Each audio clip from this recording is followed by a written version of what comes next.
Hello hi, आप सुन रहे हैं सुनो जिंदगी का गुरुवार का सेगमेंट। ये है नामचीन।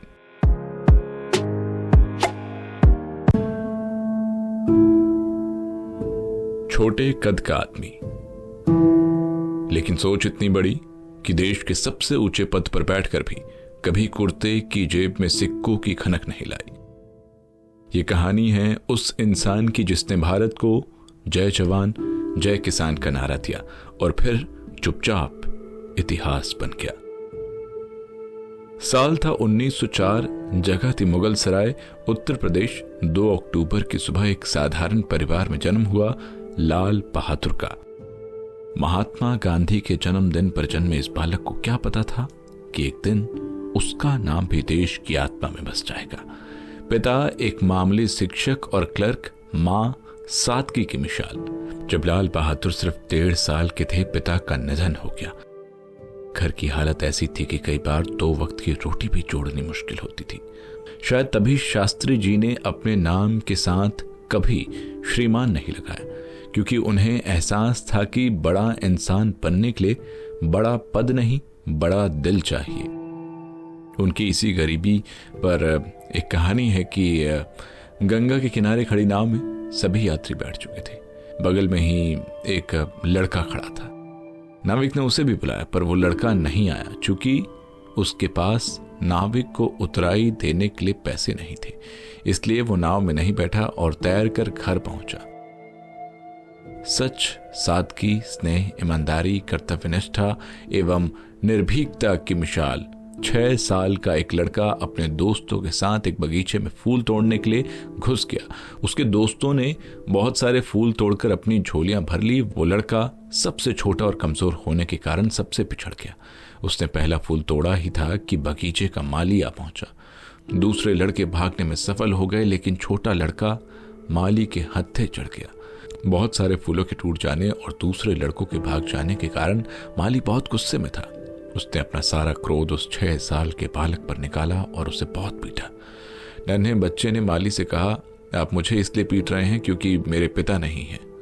यह सुनकर माली का क्रोध खत्म हो गया और वह बोला, बेटे, पिता के ना होने पर तो तुम्हारी जिम्मेदारी और अधिक हो जाती है। माली की मार खाने पर तो उस बच्चे ने एक आंसू भी नहीं बहाया था, लेकिन यह सुनकर बच्चा बिलख कर रो पड़ा। ये बात उसके दिल में घर कर गई और उसने इसे जीवन भर नहीं भुलाया।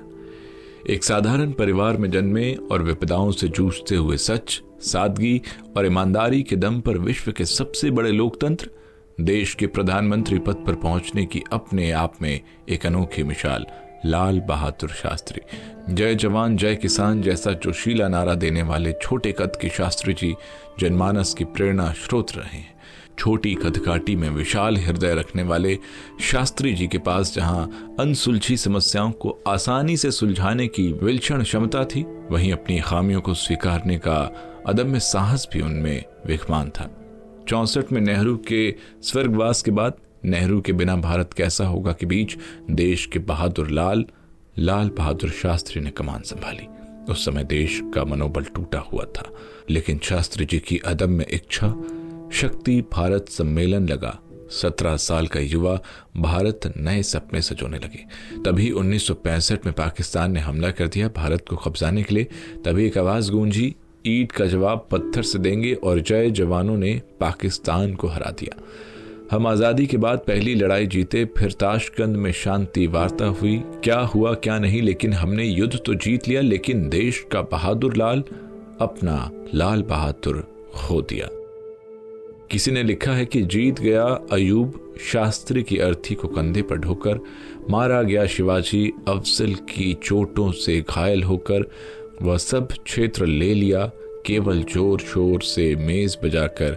पाकिस्तानी सेनाएं थी नहीं ले सकी शस्त्र सजाकर, स्वाहा करे उपासक का घर हमें, ना ऐसा हवन चाहिए ताशकंद में प्राण खींच ले, हमें न ऐसी संधि चाहिए। एक आदमी जिसकी जेब कभी भरी नहीं थी, पर दिल हर हिंदुस्तानी के लिए धड़कता था। लाल बहादुर शास्त्री जी चले गए, पर उनकी सादगी, ईमानदारी और देशभक्ति हमेशा के लिए नामचीन बन गई। आप सुन रहे थे सुनो जिंदगी का गुरुवार का सेगमेंट। ये है नामचीन।